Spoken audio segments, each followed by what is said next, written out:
Welcome. Welcome, one and all. Welcome to The Late Show. I'm your host, Stephen Colbert. For now. It is Wednesday, which is appropriate because America is humped. It has been, what is this, 8 days? It has been 8 days since the election. And this is our 5th show since then. And for the last week, I've been walking around the building reminding everybody, hey, this isn't great, not the outcome I hoped for, but this isn't our first Trump rodeo. Almost 8 years ago, we all saw him saunter down those Capitol steps, put his hand on a Bible, lie to the Chief Justice about defending the Constitution, and then give an extremely accurate speech about the coming American carnage. And I've been saying, quite sincerely, hey, let's not get out over our skis here. Let's take this one day at a time. Maybe, betting against all logic and all previous experience, it'll be different this time. I was right. Because it's already way worse. Because this afternoon, Donald Trump announced on Truth Social that he is nominating Matt Gaetz to be the Attorney General of the United States of America. During the campaign, I thought if Trump won, he would do the worst things I could imagine. Turns out, I don't have much of an imagination. There is not enough Botox in the world to hide how shocked I am. There's also not enough Botox in the world because Matt Gaetz used all of it.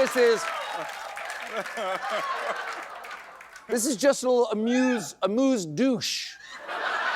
What a horrifying idea this is. Matt Gaetz, nominated for the top law enforcement office in the United States, is currently under investigation by a House ethics panel that issued a subpoena for him in a sex and drug probe.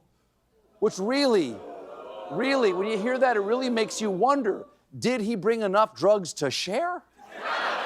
Because I could really use them about now.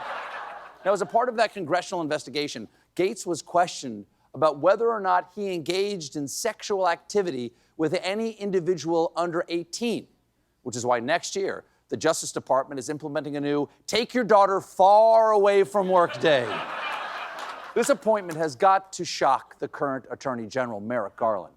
And, fun fact, this is true, today is his birthday. Happy birthday, are you one? Are you two? Are you sorry you didn't speed up those Trump trials now, you schmuck? But wait, no, wait. Wait!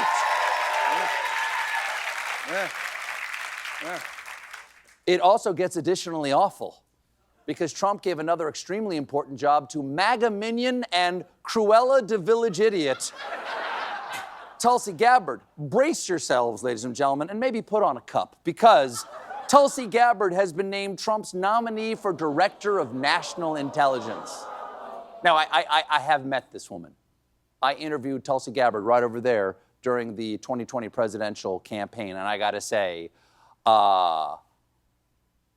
when I think Tulsi Gabbard, the word intelligence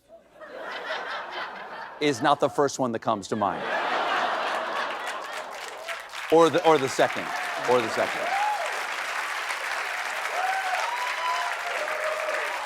And a reminder, Gabbard is known for spreading Russian propaganda on fringe far-right sites, which is why Hillary Clinton said Tulsi Gabbard is being groomed by Russia, but only because she's too old to be groomed by Matt Gaetz.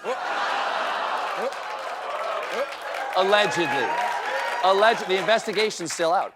Now, to Gabbard's credit, she vehemently denies that she's a Russian spy, saying, "Нет, это грязная ложь."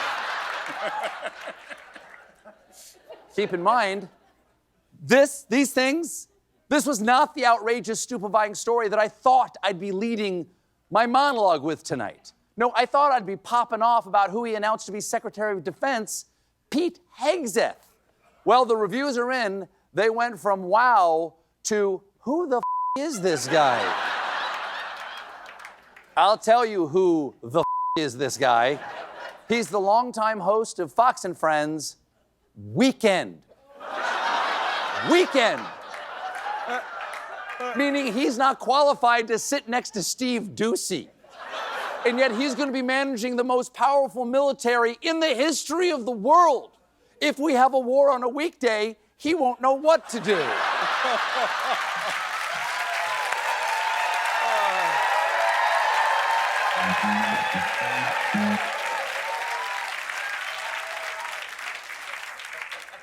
Hegseth has two qualifications for Trump. He's on TV, and he is one weird dude. Here's what Hegseth said in 2019 before the pandemic. My 2019 resolution is to say things on air that I say off air. I don't think I've washed my hands for 10 years. Oh, my God. He hadn't washed his hands in 10 years 5 years ago. How filthy must they be now? He could have the first documented case of thumb chlamydia, also known as the clap clap. You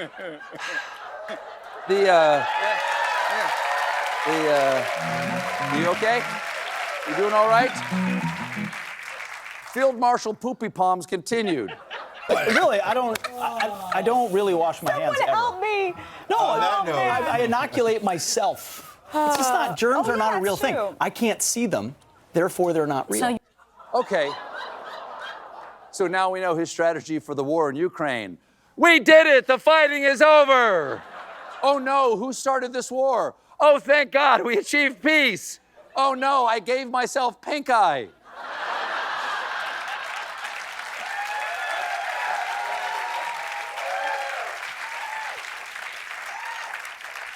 There is only one reason to like this choice. It allows me to show you this clip of Hegseth trying to throw an axe. Pete and Clayton are facing off. They're testing their skills with the axe. Who's going to win this battle with the lumberjacks?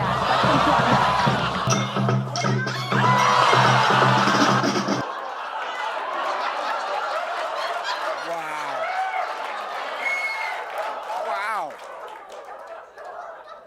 Live on TV. That footage reminds me of the famous Christmas song. Come, they told me, pa-rum-pa-pum. Ow, my arm!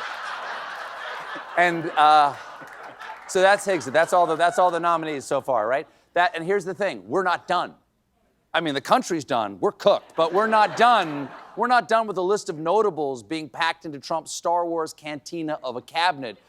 Because today he announced his new ambassador to Israel, former Fox News personality and old grifter luring your grandmother into a watery grave, Mike Huckabee. In Trump's announcement, he declared that Mike will work tirelessly to bring about peace in the Middle East. Wait a second. Oh, God.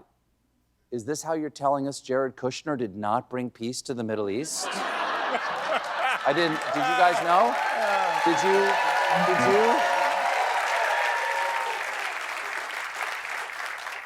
Anyway, so that's how the day played out. Didn't start great to begin with. Trump went to the White House to meet with President Biden, and somehow they managed to keep it cordial.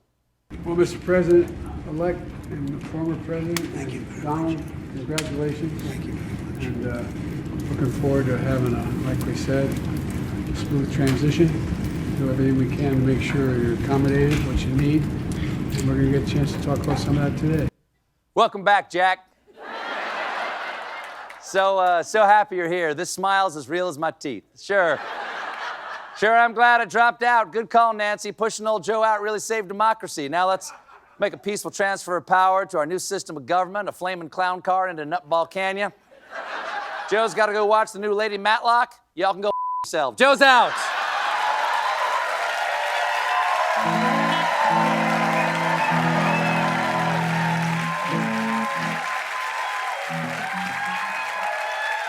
Was Joe Biden just here? Did Joe Biden just leave? Wow, what an honor. Then it was Trump's turn, and he pretended to be an adult.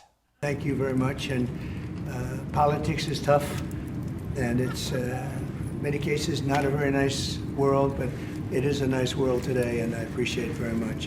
Oh, that's what I'm feeling. I'm feeling nice. Matter of fact, I might be having a nervous nice down. But I do think it was fitting that they held the meeting in front of a roaring metaphor for the future. Now, the big news. Yeah, a couple things. The other big news today is out of the Senate. The Republicans chose their new majority leader. It's South Dakota Senator and guy realizing he just shook hands with Pete Hegseth. John Thune. Thune's getting a promotion from his current job as #2 in GOP Senate leadership. It's a little bit of a surprise because MAGA conservatives were backing the candidacy of Florida Senator Rick Scott, a.k.a. Voldemort. And I tell you this why. Here's why you care. All those nominations I mentioned earlier, straight from the mouth of madness, normally they have to go through a Senate confirmation where both sides of the aisle get to ask salient questions and present evidence and call witness testimony, and the nominees have to defend themselves and explain why them getting that job would be good for America. But Trump has demanded, and Thune has supported, adjourning the Senate, so none of that happens, and Trump just says, bippity-boppity-boo, here's the job without any review. It's something called recess appointments. Coincidentally, recess appointment, what Matt Gaetz calls his dates. We got a great show for you tonight, allegedly. My guests are Zoe Saldana and Ken Burns. But when we come back, it's Meanwhile. Join us, won't you?